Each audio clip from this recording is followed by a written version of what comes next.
अगर सफाई दे ही रहे हैं और आप ईमानदार हैं, तो आपको जस्टिस लोया वाले पर भी जो है, जो आपने फैसला दिया उस पर भी आपको जो है सफाई देनी चाहिए। जो आपने पेगासस हिंडनबर्ग पर फैसला दिया उस पर भी आपको जो है सफाई देनी चाहिए।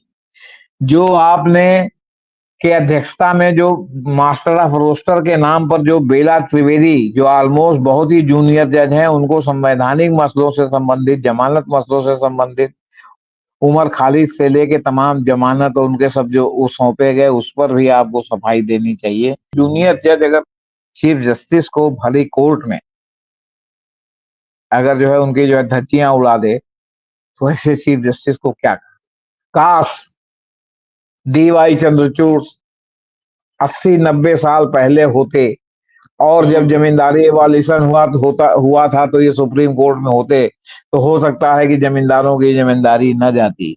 जस्टिस मतलब नागरत्ना ने सीजीआई की इस टिप्पणी पर विशेष विरोध दर्ज किया, जिसमें सीजीआई ने कहा कि इस न्यायालय की भूमिका आर्थिक नीति निर्धारित करना नहीं है। देखने में बड़ा लोक लुभावन जजमेंट लग रहा है, लेकिन इसका निहितार्थ पर अगर आप जाएंगे तो निहितार्थ आपको बहुत खतरनाक है।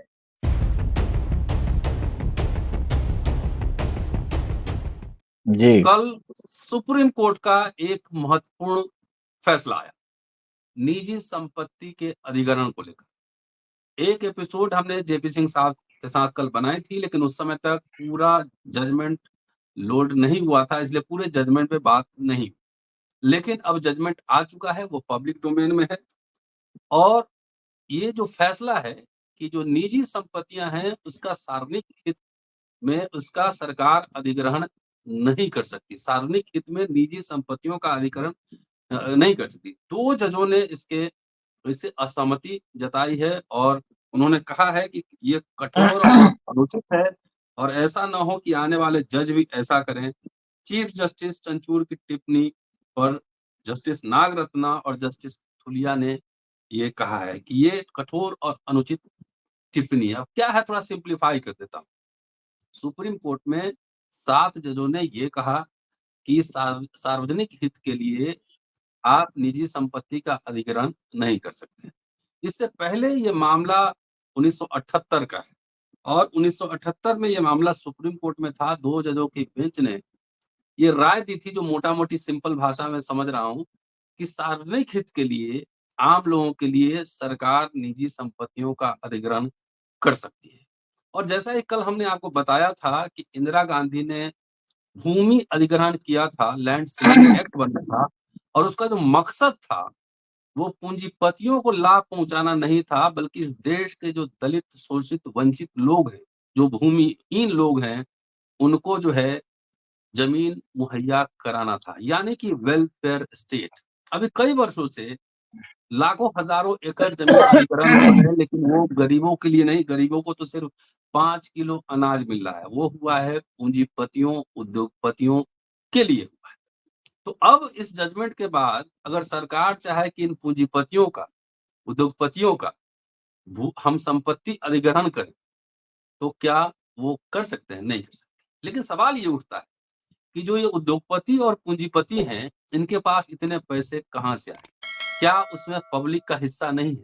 बैंक से सस्ते दर पर लोन, जमीन, बिजली, पानी, सब कुछ मिलता है। मजदूर जो काम करता है, उसका जो सरप्लस लेबर है, उनसे इनका सरप्लस वैल्यू बनता है। तो क्या वाकई उनकी संपत्ति निजी संपत्ति है? क्या उसमें सामुदायिक भागीदारी है, पूरे समाज का हिस्सा है? चर्चा आज इसी विषय पर विस्तार से। दोस्तों, रतनलाल बोल रहा हूं, और आप देख रहे हैं अम्बेडकरनामा। जेपी सिंह साहब पूरा जजमेंट पढ़ के जस्टिस धुलिया और जस्टिस नागरत्ना का जो आर्गुमेंट है उसी पे ये फोकस्ड रहेगा, और बीच बीच में और रेफरेंस आते रहेंगे। जो 78 का केस का हमने जो जिक्र किया है, तो समझिए कैसे राज सत्ता का स्वरूप बदल रहा है। उस समय वेलफेयर स्टेट की धारणा थी, और आज हम क्रोनी कैपिटलिज्म की ओर जा रहे हैं। इसलिए जनता के लिए 5 किलो अनाज, और पूंजीपतियों के लिए रबड़ी, मेवा, मलाई, और हजारों लाखों करोड़ रुपए। स्वागत है सर। आज मैंने इंट्रोडक्शन ज्यादा दे दिया आज। नहीं, ठीक है सर। देखिए सर, अभी जो हम लोग बात करने जा रहे हैं वो हम लोग विशेष रूप से नागरत्ना और धूलिया के ही जो असहमति के फैसले पर केंद्रित रखेंगे, क्योंकि इसका बहुत ही बड़ा निहितार्थ जी और ये किसी भी चीफ जस्टिस को के लिए बहुत ही शर्मनाक स्थिति है। अब ये क्या है, देखिए, ठीक है, अब आप कैपिटलिस्ट के लिए भी जमीन अधिग्रहण नहीं करेंगे और निजी मतलब उसके लिए भी नहीं करेंगे, स्टेटस सार्वजनिक को वितरण के लिए। स्टेटस हाँ, स्टेटस को स्टेटस को टाइप का हो गया है, लेकिन इसका एक निहितार्थ जो बाद में जजमेंट पढ़ने के बाद आया कि अगर बहुत से क्वार्टर से बात उठ रही है कि जिस तरह 2014 में सरकार बनने के बाद विशेषकर 2016-17 से जिस तरह क्रोनी कैपिटलिस्टों को जो है क्या कहते हैं, इस सरकार ने, मोदी सरकार ने दूध पिलाया रबड़ी मलाई के साथ, क्या सरकार बदलने पर केंद्र में और पर्याप्त बहुमत होने पर फिर से बैंक नेशनलाइजेशन और प्रीवी पर समाप्त की तरह कोई जो है सरकार कठोर कदम उठाएगी? संविधान संशोधन करेंगे, अध्यादेश लाएंगे। नहीं, तो अब वही बात है, लेकिन तब तक तो इन्होंने बाधा डाल दिया 9 जजों ने ना। 9 जजों की पीठ में 7 जज, बहुमत तो बहुमत है। अब तो 11 जजों की पीठ इनका जो है वो क्या कहते हैं उलट सकती है। 9 जजों की पीठ तो में तो जो फैसला आया है। तो सवाल है कि अब देखिए, इसके साथ एक लाइन और जोड़ लीजिए, एसोफैम, एक इंटरनेशनल एसोफैम है जो वेल्थ पर निगरानी रखती है। उसका कहना है कि भारत में 10% लोगों के पास 77% वेल्थ है भारत का, और ये जो 77% वेल्थ है, इसमें से 73% वेल्थ 2017 में बढ़ा है, और वो 2017 में बढ़ा है तो उस समय जो है मोदी जी की सरकार थी, आपसे बता रहे हैं। 73% of the wealth generated in 2017 went to the richest 1%। ये जो 77% बढ़ा, वो सबसे जो धनी है उन 1% को ये जो है 73% मिला। While 670 million Indians who comprise the poorest half of the population saw only 1% increase in their wealth. जी तो अब ये जो इतना वेल्थ का एक्यूमुलेशन हुआ है, तो इसका राष्ट्रीयकरण जो है वो एक ही झटके में इन्होंने, देखने में फैसला लग रहा है कि अब जो है पूंजीपतियों के लिए अधिग्रहण नहीं होगा, बांटने के लिए नहीं होगा, तो अधिक पूंजी लेने के लिए भी नहीं होगा, और बांटने के लिए तो बहुत दिन से अधिग्रहण नहीं हो रहा है। वो तो स्टैग्नेंट स्थिति है, स्टेटस को है, स्टैग्नेंट है। वो जो पट्टा एक समय मिल रहा था, इधर तो हमने कम से कम अखबार की दुनिया में बहुत गंभीरता से जो है अपनी उपस्थिति दर्ज कराने के बावजूद मेरे संज्ञान में नहीं आया कि फिर से कहीं जमीन लेके और पट्टा वितरण किया गया हो। वो तो लांग लांग एगो की बात हो गई। तो अब ये जो 73% वेल्थ, 77 जो आपके क्या कहते हैं 1% रिचेस्ट को 2017 में एक्यूमुलेट हुआ है, और जिसके बारे में कहा जा रहा है कि सरकार जो आपने परिचय दिया उसमें आपने एक बात आपके उससे उतर गया दिमाग से, वो ये कि न केवल बैंक लोन बल्कि लाखों करोड़ के लोन की हर साल माफी और बड़े बड़े उद्योगपतियों की माफी। फिर एक जो आपका बैंक्रप्सी कोड है, उस बैंक्रप्सी कोड के तहत लोन लिया 1000 करोड़ का और सेटलमेंट हो गया 20 करोड़ में। किसी ने 20 करोड़ में 1000 करोड़ वाली संपत्ति ले ली है, उनका कर्जा माफ 1000 करोड़ वाले का। ये सब भी धंधा इसमें खूब चला है, और ये सब उदारीकरण की नाजायज संतान है, आर्थिक उदारीकरण की नाजायज संतान है। भले वो चाहे मनमोहन सिंह ने लागू किया हो, ये सरकार उसका इन टोटो या टोटो से भी ऊपर जाके पालन कर रही हो, लेकिन इस तरह की सब चीजें नाजायज संतान है। किसान का 10,000 रुपया माफ करने में अर्थव्यवस्था खराब हो जाती है, बैंक डूबने लगते हैं, लेकिन लाखों लाख करोड़ का हर साल जो है कर्जा माफी जो है उद्योगपतियों को हो रही है।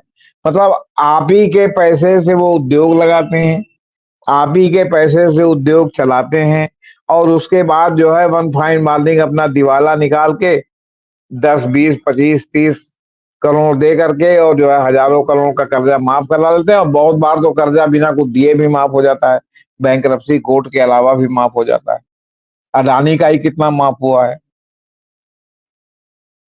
तो अब सवाल इस बात का है कि अब आगे अगर आने वाली सरकार चाहेगी तो संविधान संशोधन के लिए तो 2/3 बहुमत की जरूरत पड़ेगी संसद में, फिर राज्यसभा भी है।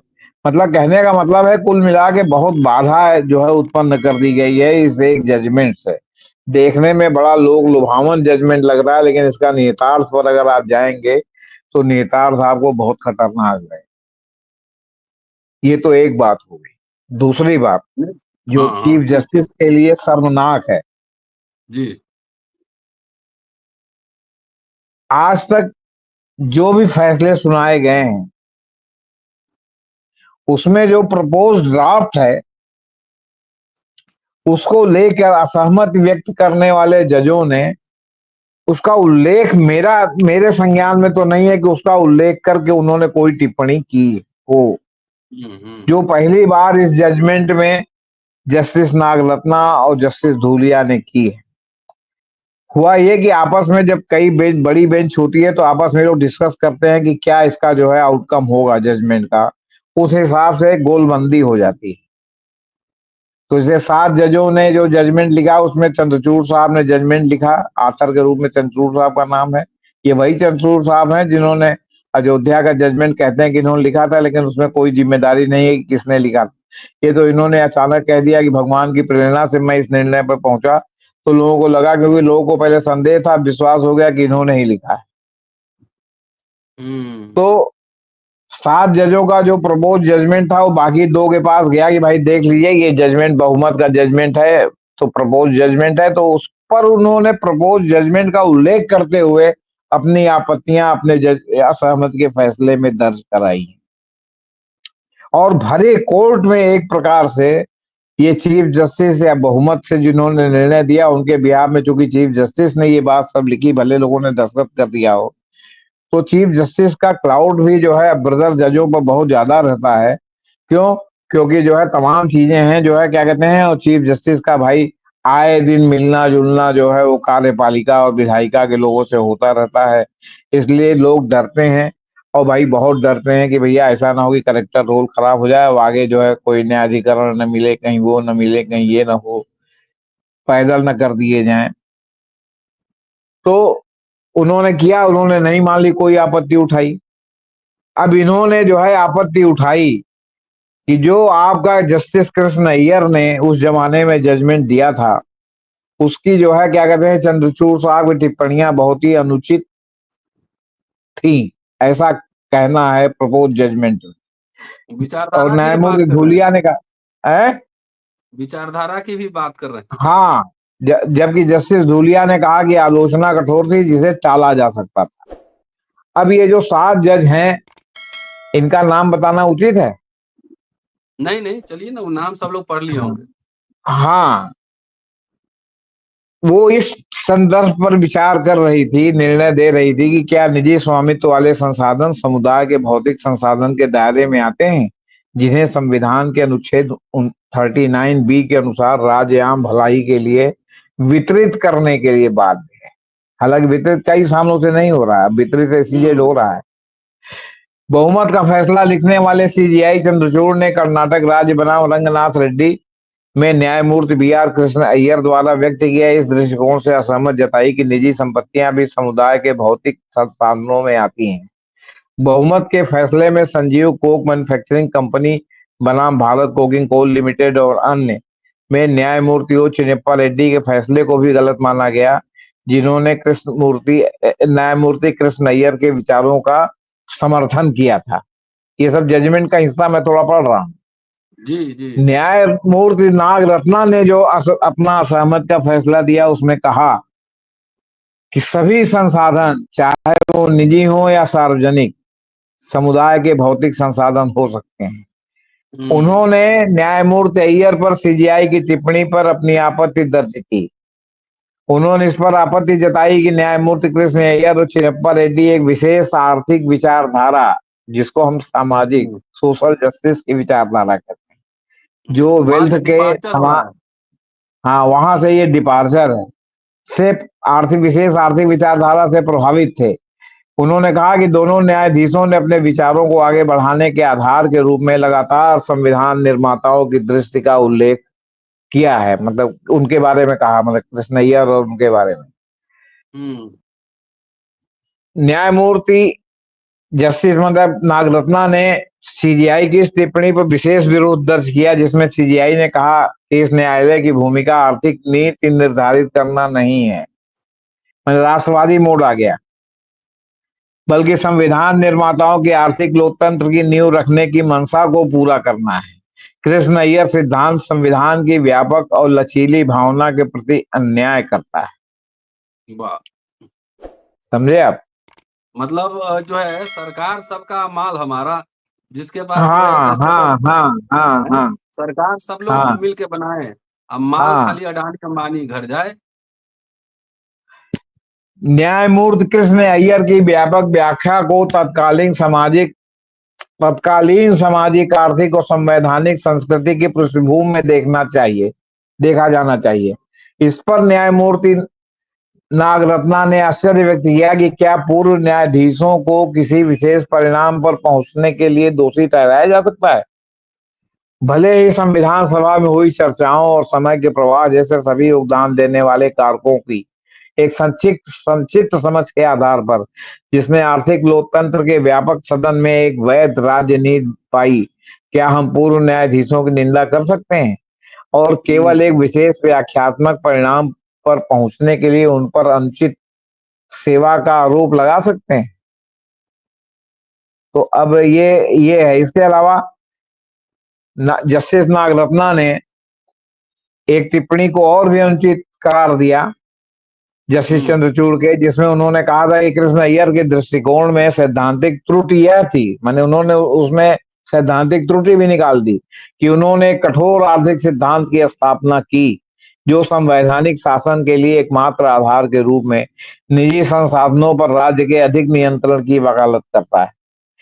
एक एकल आर्थिक सिद्धांत जो राज्य द्वारा निजी संपत्ति के अधिग्रहण को अंतिम लक्ष्य मानता है, हमारे संवैधानिक ढांचे के मूल ढांचे और सिद्धांतों को कमजोर कर देगा।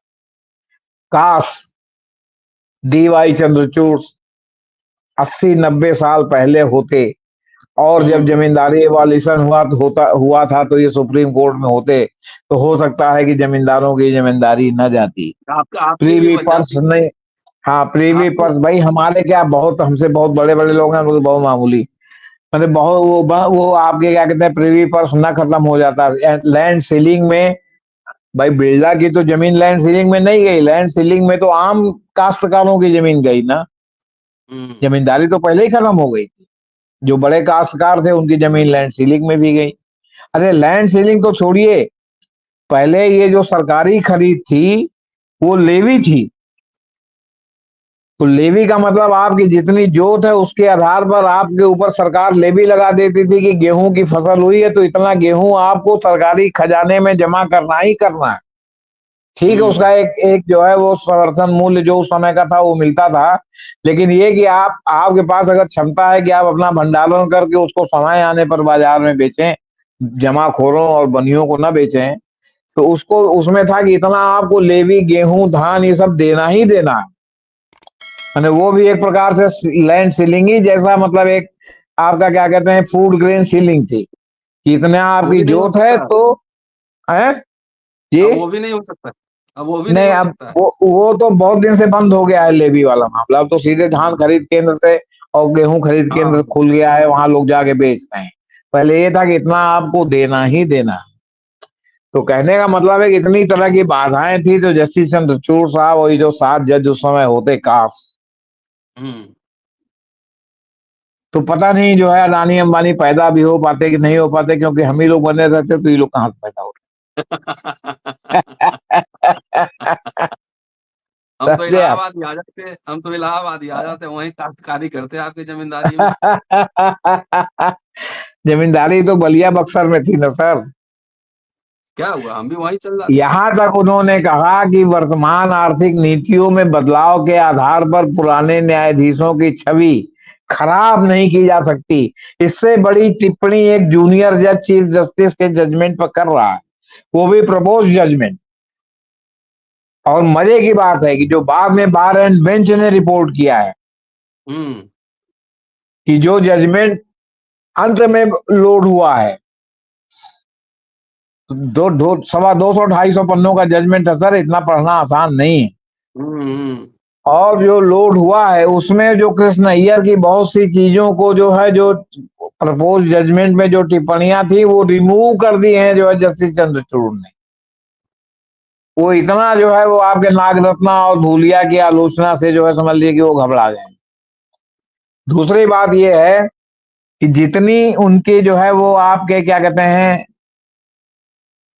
पूजा पाठ को लेके आलोचना नहीं हुई, उससे ज्यादा वो सफाई देने पर उतारू हैं जस्टिस चंद्रचूड़। और ये उसी तरह है जैसे कहा जाता है कि चोर की दाढ़ी में तिनका, कि जो बात खुल के आपके लिए कही नहीं गई उसके लिए आपको सफाई देने की क्या जरूरत है। और आप अगर सफाई दे ही रहे हैं और आप ईमानदार हैं तो आपको जस्टिस लोया वाले पर भी जो है, जो आपने फैसला दिया उस पर भी आपको जो है सफाई देनी चाहिए। जो आपने पेगासस हिंडनबर्ग पर फैसला दिया उस पर भी आपको जो है सफाई देनी चाहिए। जो आपने के अध्यक्षता में जो मास्टर ऑफ रोस्टर के नाम पर जो बेला त्रिवेदी, जो ऑलमोस्ट बहुत ही जूनियर जज हैं, उनको संवैधानिक मसलों से संबंधित, जमानत मसलों से संबंधित, उमर खालिद से लेके तमाम जमानत और उनके सब जो वो सौंपे गए उस पर भी आपको सफाई देनी चाहिए। कि जस्टिस नागरत्ना को ही मान लीजिए कि वो हैं, उनको लगातार इधर पिछले 1-1.5 साल से उनको इग्नोर किया जा रहा था। उनको सामूहिक रूप से भले शामिल कर लिया जाए, उनको जो है इंडिविजुअली महत्वपूर्ण मामले नहीं दिए जा रहे। क्यों? क्योंकि जो भी मामले उनको सौंपे गए उसमें उन्होंने एक लकीर खींचने की कोशिश की, तो उनके बजाय बेला त्रिवेदी को दिया गया। और संजोग कहिए या दुर्योग कहिए, बेला त्रिवेदी लोअर जुडिशियरी से सुप्रीम कोर्ट पहुंची जज है। ये गुजरात के अधीनस्थ न्यायपालिका में थी, लेकिन प्रधान आपके जो है मुख्यमंत्री तत्कालीन मोदी जी के उसमें थी, आपके क्या कहते हैं लीगल सेल में थी सरकारी।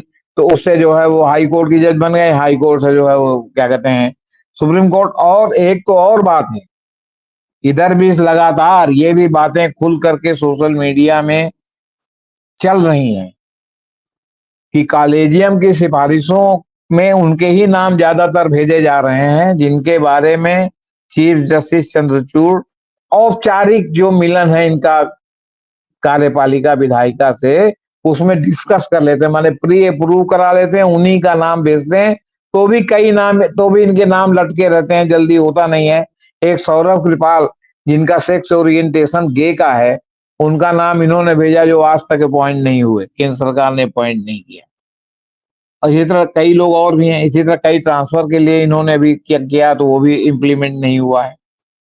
सुप्रीम कोर्ट में एक जगह भी खाली है हिमा कोहली वाली, उस पर भी चाहते थे कि कोई अपॉइंटमेंट कर दें, वो भी नहीं हुआ है। और ये जो आप अनौपचारिक रूप से, ये भी बहुत गंभीर आरोप है, आप इनडायरेक्टली आपने एक प्रकार से सरकार के सामने कॉलेजियम का सरेंडर करा दिया है। और पिछले दरवाजे से जो है आपका क्या कहते हैं मतलब वो एनजेएसी आ गया है कि सरकार की मर्जी के अनुरूप ही हो, तो उसमें है कि 1-2 हमारे हो जाएं, 1-2 आपके हो जाएं। और नतीजा है कि अटक से कटक और हिमालय से कन्याकुमारी तक नारंगी जजों की हाई कोर्ट में भर्ती हो गई। अब देखिए, आप अभी बनने जा रहे हैं संजीव खन्ना। ये मोदी जी के कार्यकाल में सुप्रीम कोर्ट में एलिवेट हुए थे। इनके बाद आएंगे कुछ दिन के लिए गवई। तो गवई महाराष्ट्र कैडर के हैं। अब इनको आप चाहे जिसमें मान लीजिए, इनको शुद्ध रूप से आप जो है वो नारंगी नहीं कर सकते। ये बीच बिचवा है, कभी इधर रहते हैं कभी उधर रहते हैं। इसके बाद जस्टिस सूर्यकांत, जिनकी कृपा से महाराष्ट्र में सरकार चल रही है, क्योंकि वही अवकाशकालीन जज थे, वो बनेंगे चीफ जस्टिस। पारदीवाला बनेंगे चीफ जस्टिस, विश्वनाथन बनेंगे चीफ जस्टिस। ये सब लोग वही हैं, आपसे बता दें, विचारधारा के आधार पर सब नारंगी ही हैं जी। तो कहने का मतलब है कि अच्छा खासा 2030 तक बीच में नागरत्ना 36 दिनों के लिए चीफ जस्टिस ऑफ इंडिया बनेंगी। अगर सरकार ने बनाया, ये बहाना नहीं लिया कि 36 दिन के लिए क्यों चीफ जस्टिस बनाया, तो वो भी नहीं बन पाएंगे। तो कहने का मतलब है कि आपने अच्छा खासा आगे तक का भी इंतजाम कर दिया है नारंगी चीफ जस्टिसों का। तो कार्यपालिका, विधायिका, न्यायपालिका और प्रेस प्रेस पहले से ही बंधुआ मजदूर बना हुआ है। कार्यपालिका विधायिका की चेरी है। कोई आईएएस में जो है वो गट्स नहीं है कहने के लिए कि आप गलत कह रहे हैं, ये निर्णय गलत होगा, इस पर हम दस्तखत नहीं करेंगे, या दस्तखत करेंगे तो हम लिख देंगे कि आपने ये आपके निर्देश पर मैं दस्तखत कर रहा हूँ। जैसे पीएल पूनिया ने जो है वो बहन मायावती के समय में ताज कॉरिडोर वाले मामले में दस्तखत किया था, तो लिख दिया था कि ये मुख्यमंत्री जी के निर्देश पर मैं ये कर रहा हूँ। नतीजा था कि जब वो मामला फंसा तो उसमें उनके ऊपर कोई कार्रवाई नहीं हुई। मिला जुला तो के जो आपके जी हाँ, बोल लीजिए। तो ये सब स्थितियां हैं सर। अब आप ये बताइए कि किसी भी चीफ जस्टिस को उसके अधीनस्थ जो जज असहमत के फैसले में उसके प्रपोज फैसले की धज्जियां उड़ा के रख दें और यहां तक कह दें कि वर्तमान आर्थिक नीतियों के आधार पर पुराने न्यायाधीशों के जो फैसले हैं उन्हें लेकर के उनकी छवि खराब नहीं की जा सकती, ये क्या है? गंभीर गंभीर टिप्पणी। और सबसे बड़ी बात है, जिस दिन जस्टिस लोया के मामले में, जो उनकी मौत के मामले में लीपा पोती सुप्रीम कोर्ट में हुई थी, जस्टिस चंद्रचूड़ भी उस पीठ में थे। उसी दिन हम सब लोगों को ये मान लेना चाहिए कि इनका जो है दोहरा रूप है। जहां सैद्धांतिक मामला आएगा वहां हो सकता है बड़ी लंबी लंबी लच्छेदार बात कहें, लेकिन जहां सरकार का जो है वो, या जो है गृह मंत्री जो है जिसमें लटकने वाले और जिनके ऊपर आरोप था कि जस्टिस लोया के मामले को सुन रहे थे और इनके क्या कहते हैं कृपा पर जो है लोया के साथ ये संदिग्ध मौत की घटना हुई, वहां आप जो है सरेंडर कर दें। जहां पेगासस में हो कि सारे विपक्षियों, बुद्धिजीवियों, पत्रकारों, राजनेताओं पर जो है जासूसी हो रही है, वहां आप जो है सरकार के पक्ष में सरेंडर कर दें। जहां हिंडनबर्ग का मामला है कि जहां आपके सबसे जो है वो आपके चहेते उद्योगपति के खिलाफ मामला हो, वहां आप जो है वो सरकार के चहेते उसके खिलाफ जो है वहां मामला हो तो सुप्रीम कोर्ट सरेंडर कर दे। सेबी के मामले में सुप्रीम कोर्ट लिबा रूप अपना ले। नीट जहां इतने पैमाने पर गड़बड़ी हुई, उसमें एक आंशिक कार्रवाई करके बाकी आपने सब उसको जायज ठहरा दिया। आप दोबारा एग्जाम करा देते तो क्या होगा?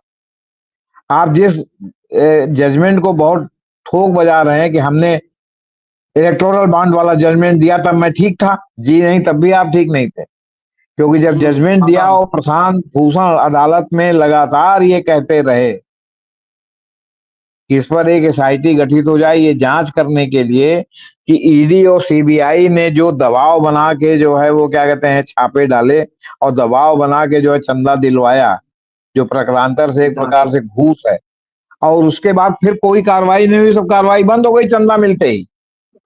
तो ये क्या है? ये जो है बहुत बहुत बड़े घूसखोरी सुविधा शुल्क की डिजाइन नहीं है।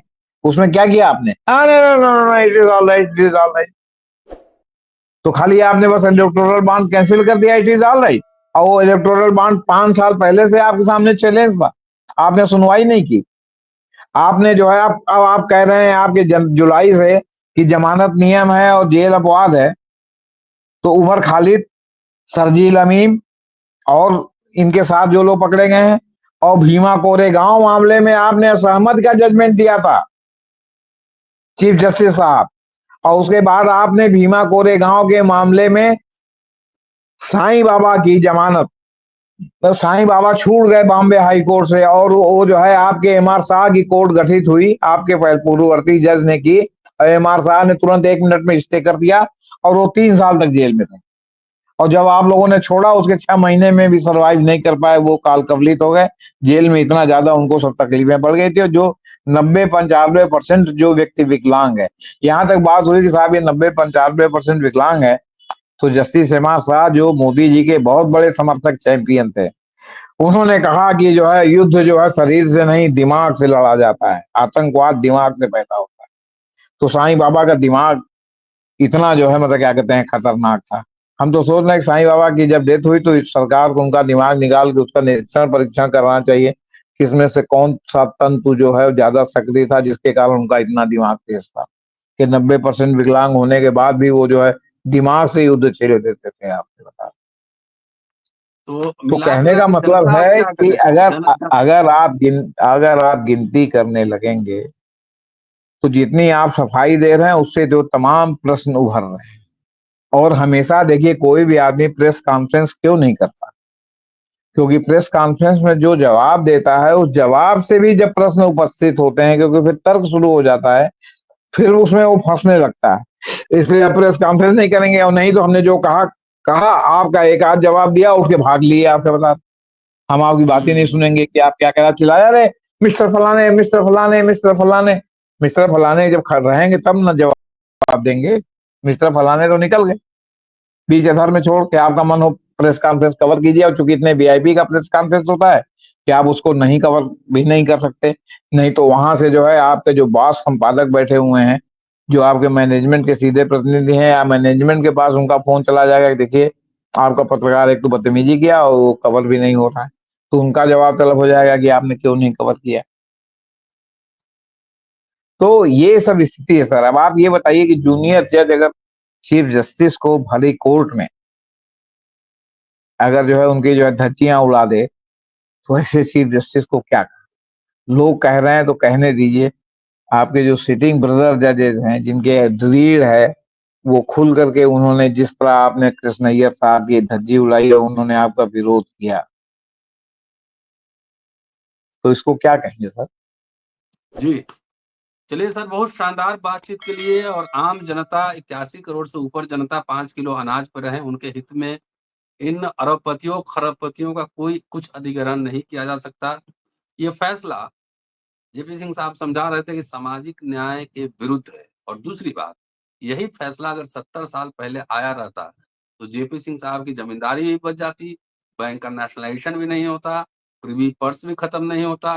तो इन सब के खत्म होने से जो लाभ लैंड दलितों लैंड वंचितों सीलिंग भी को, नहीं होती। लैंड सीलिंग भी नहीं होता, तो इसका लाभ जो दलितों वंचितों को मिला वो नहीं मिलता। वो खेतिहर नहीं मिलती। मजदूर पैदा होते और खेतिहर मजदूर ही मर जाते। बहुत शानदार बातचीत है। पूरा वीडियो देखिए, शेयर और सब्सक्राइब करते रहिएगा। शुक्रिया, देखते रहिए अम्बेडकर नामा।